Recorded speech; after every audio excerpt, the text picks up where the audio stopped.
Hi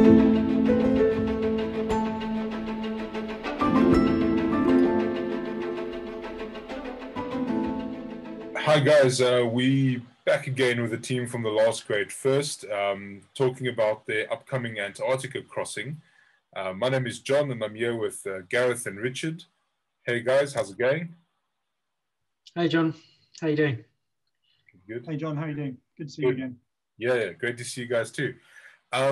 So today we're talking navigation and communications, and I think it's quite amazing that we're sitting on opposite ends of the globe at the moment. So I'm up in the UK, Gareth, you down in Australia, Richard, you're in New Zealand, and we're having a conversation with one another, doing a recording, and it's just amazing to see how far technology's come, and that in itself is a major advantage for you guys for Antarctica.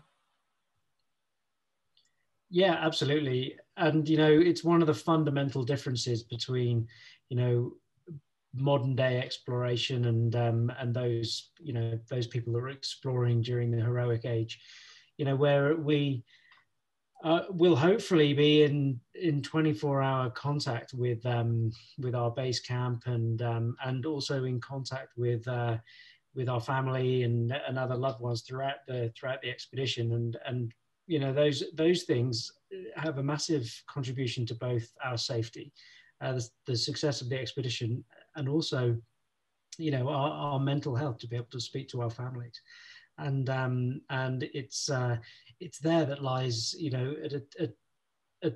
lies a distinct advantage for us over teams that have gone in the past that haven't had such up-to-date communications. Yeah, absolutely. Whilst the geographic isolation of Antarctica is unchanged, the psychological and communications isolation is certainly an awful lot less than it used to be. And then you can't take your Vodafone or your EE SIM card down to Antarctica with you guys and get reception. So what are we connecting with? Obviously satellites, but how is that all going to work for you guys? Special phones? Do you have modems? What are you taking with? So we'll essentially have a number of ways of communicating, with various people along the way. The mainstay of our communications will be through a satellite modem that will essentially allow us to have conversations, send voicemails, send text messages, and then from there, our communications go into satellite phones, an inReach mini beacon that will send out short messages, and we can get small updates through that. So they will be the main parts of our communication strategy. And we'll have a part of that will include some tracking device as well, so that there can be some real-time tracking of us as we proceed across the ice, so that people will be able to follow the expedition in real time from their home computers, which is a pretty exciting feature of the technology that we'll be taking with us. That's amazing. And from real-time tracking and communication, obviously, if you don't know where you're going, we're not going to see you going anywhere on the live tracking. So how does your communication link into your navigation? Obviously, you'll be able to call for assistance if something goes wrong, or if you need to get hold of the logistics base for whatever reason. But from a day-to-day part of navigating and moving around Antarctica, how does that work? Well, I guess the sort of modern polar navigation is very much kind of GPS based. Back in pre-GPS days, polar navigation is probably much more akin to maritime navigation than it is to anything land-based, because you're in a lot of the time in such an incredibly featureless landscape, and so much of the time you certainly back in the day were exploring unexplored terrain. The land navigation using features was not really a practical way of doing it. So it was much more based on maritime navigation. So that's using the sun and using the stars to navigate, depending on the time of year and which of those things that you can see. And you know, early polar explorers would have used the sextant to navigate much in the way that sailors would have done.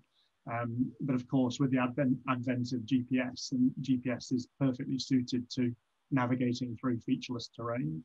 And you know, the beauty of that is that it's much quicker, much more simple, and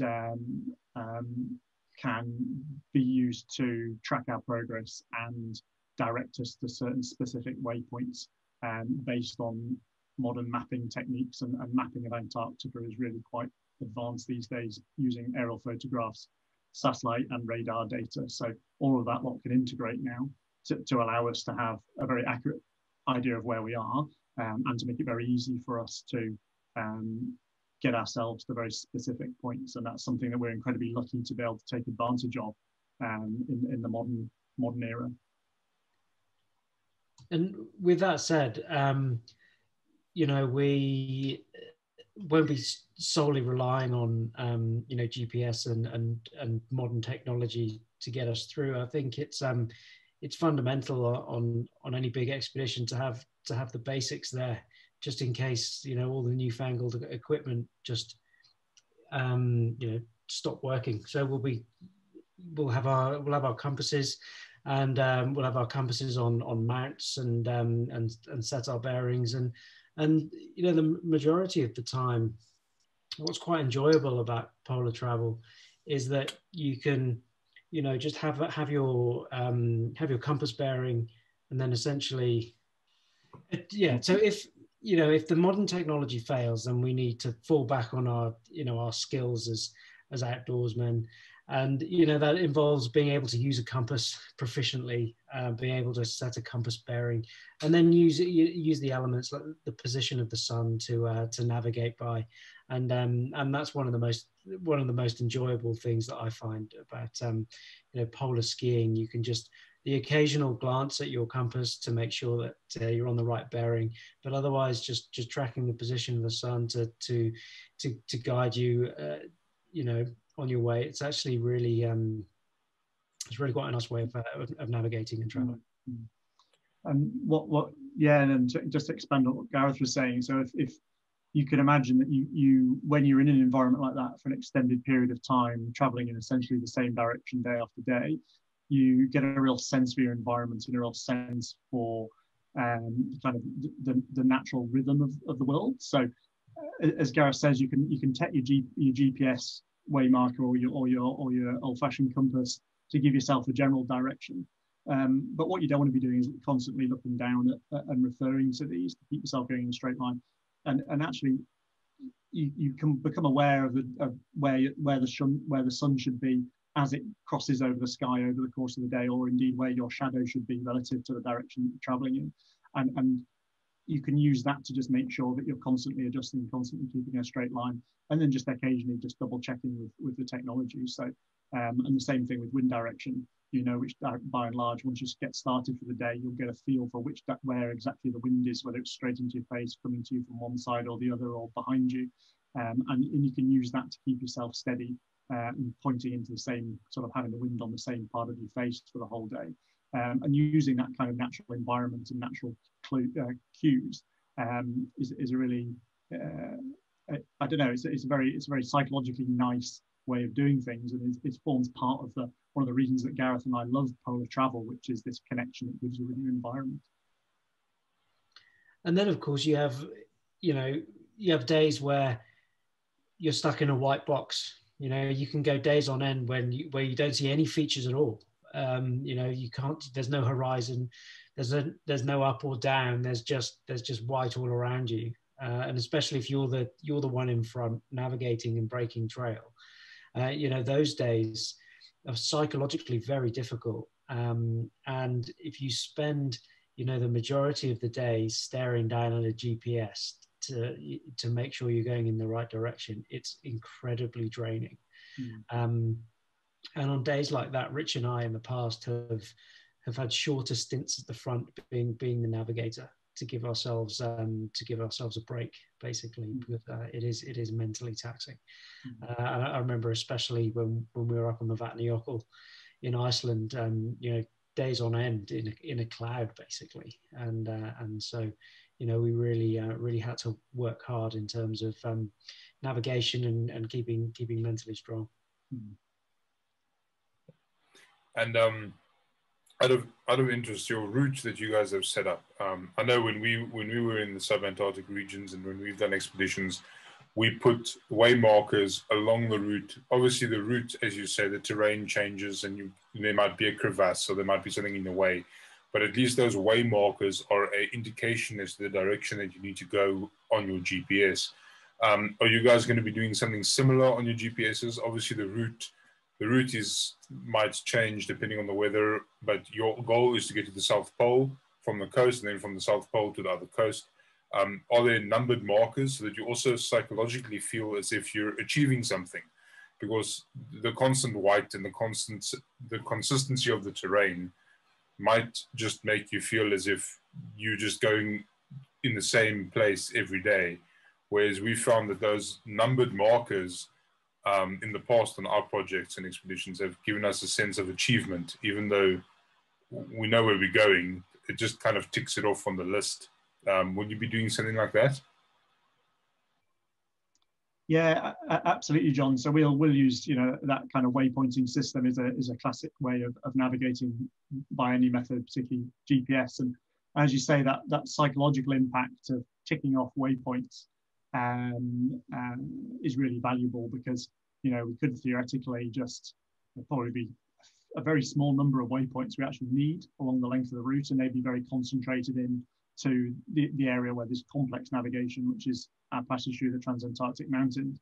But for example, when we're traveling the 800 or 900 kilometers across the Ross Ice Shelf, we could just put a single waypoint at the end of the glacier that we're going to be aiming for, and ski towards that for 800 kilometers. But psychologically, that's not necessarily the best way to do it. And what we probably will do is have set waypoints between us and them. And probably the other thing that's worth saying is how important it is to basically be going in as straight a line as we possibly can. So, imagine over a 26-kilometer day, even if we drifted 500 meters, 600 meters off our straight line, when you add that up over 110 days, the wiggling that you would potentially be doing would be adding on huge numbers of extra kilometers. And as we've already said, this expedition on 2,600 kilometers, it is plenty far enough without us going on a little bit further, because we can't go in a straight line. So we can't put little detours in for you guys to go see penguins, and then to go and see this and to go see that. No, thank you. Oh, amazing. And then so obviously we've spoken about gear, and we've spoken about tents and sleeping bags and all the rest, and your navigation and your communication equipment falls under gear itself, because it is gear. But something we haven't touched on is, how on earth are you going to keep these things charged? Because there's no wall socket on iceberg number 2 or ice shelf number 3. So what are you guys plugging into? And there's definitely not a generator going in that pulk. It's already 200 kilograms in weight. So yeah, how is that going to happen? So we'll be charging everything with a solar panel, basically. You can nowadays, with modern technology, you can get some incredibly high-powered solar panels that will charge everything that we need to. So it will charge all our communications devices, our sat phones and our